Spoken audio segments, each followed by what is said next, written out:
Namaskar Sadhguru, my name is Ritu. My question is, what according to you is being successful in spirituality? In spirituality or life? In spirituality. And will I know it before I die? Thank you. See, what this entire contrived ideas about what is spirituality, what's happened is, people think if they're seeking God, they're spiritual. What you need to understand is, you have already made an assumption and then you're trying to concretize your assumption. You want a guru to tell you, yes, God is there seeking. Seeking means this, you don't know whether God rules this existence or devil rules this existence or it's simply unruled like India.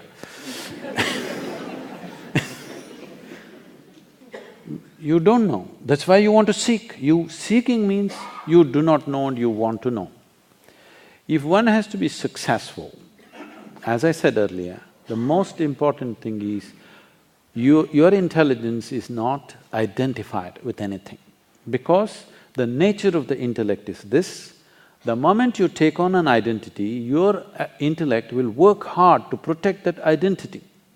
You just have to tell yourself 3 times, I'm an Indian. Suddenly everything Indian looks nice, everything across the border doesn't look nice. You just have to tell yourself, I'm this, and immediately it only protects that and nothing else. This is the nature of the intellect. In fact, that is the work of the intellect, because intellect is a tool of survival. Intellect is not ultimate intelligence. Unfortunately, because we are too much under European influence and somebody there said, I think so, I exist, we just lost it. In India, in the yogic system, we do not ascribe too much significance to your thought, first of all. So why we do not give significance to thought process is, it can only happen from the limited data that you have gathered. What you call as thought, whatever kind of thought you have, is just recycling the limited data that you have gathered. You may think about gods, you may think about pleasure, you may think politics, you may think money. It is only the data that you have you're recycling. You are not see, you may be thinking whatever. So I have been telling, this is a hard thing to do with people, constantly telling them, if God appears in your meditation, you just have to ignore him. But Sadhguru, if Shiva comes, especially if he comes, because Shiva is coming only because of the calendar images that you have seen.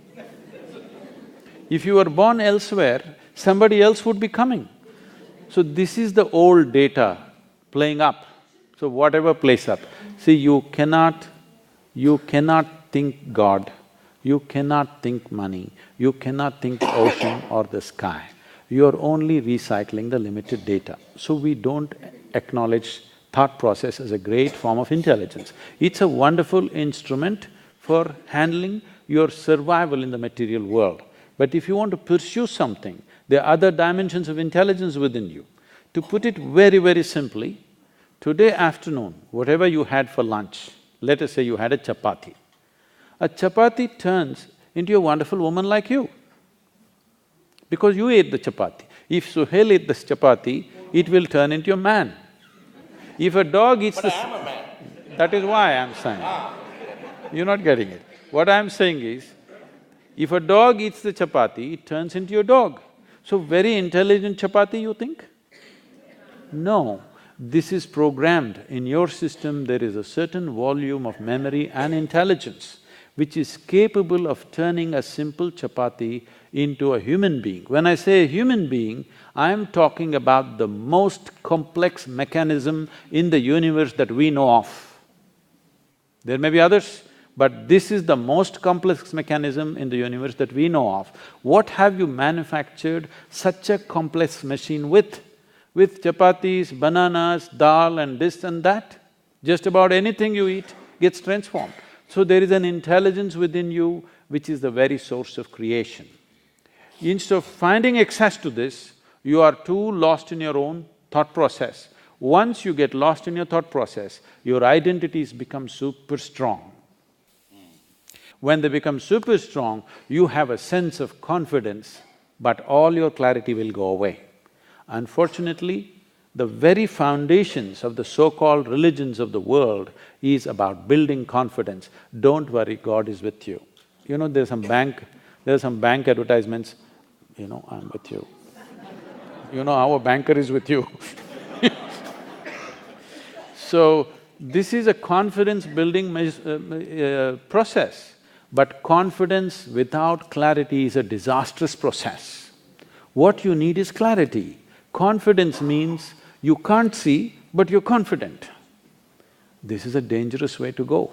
This is a continuous disaster. See, it doesn't take thousands of years to figure out simple aspects of life. I'm saying, now Suhel is going at these things, anger, hatred, all kinds of prejudice against each other with great vehemence about it. What I'm saying is, these are simple things in a human being. After a million years of living here, if you can't figure it out, which way to be out of it, obviously your intellect is not doing well enough, isn't it? You need other dimensions of intelligence. People ask me, Sadhguru, all other gurus are doing so many miracles, you don't do anything. I say, you want me to pull a pigeon out of my pocket? If I do that, you will have a bird and I'll have a shitty pocket. But no, let's stay with this. But you do acknowledge that there are many such people who are actually defrauding the emotions of a large population by doing this kind of nonsense. See, corruption is not the prerogative of only spiritual people. There are corrupt politicians, there are corrupt lawyers, there are corrupt policemen, there are corrupt doctors, there are corrupt every kind of profession, okay? It has entered every sphere of life. It is just that when a person who claims to be a spiritual guide or a guru turns corrupt, it stands out glaring because today if you go to a police station, you're expecting him to be corrupt, unfortunately. If he's not corrupt, you're surprised. That's when you talk about it. Oh my God, I went to the police station, the guy didn't ask for a buck. He did the job for me, But when you go to your doctor, if he's corrupt, you're a little hurt because you placed your physical self in his hands. But when you go to your guru, you placed your entire life in his hands. If he is corrupt, you're very profoundly hurt, all right? So, the integrity that is necessary to perform different levels of activity is definitely more demanding when more trust is invested in that. But unfortunately, spiritual enterprise has started, okay? It's an enterprise. If you read 2 pages of Gita, you can become a guru in the country. You don't have to read the entire thing. 2 pages and go on repeating the same 2 pages in a language that other people don't understand, you will become a guru. So, about being successful with that spiritual process, this is all you have to do. Tonight when you go home, sit on your bed, look at yourself, what is you, what you gathered, okay? You have a home, you gathered it. You have people, you gathered them.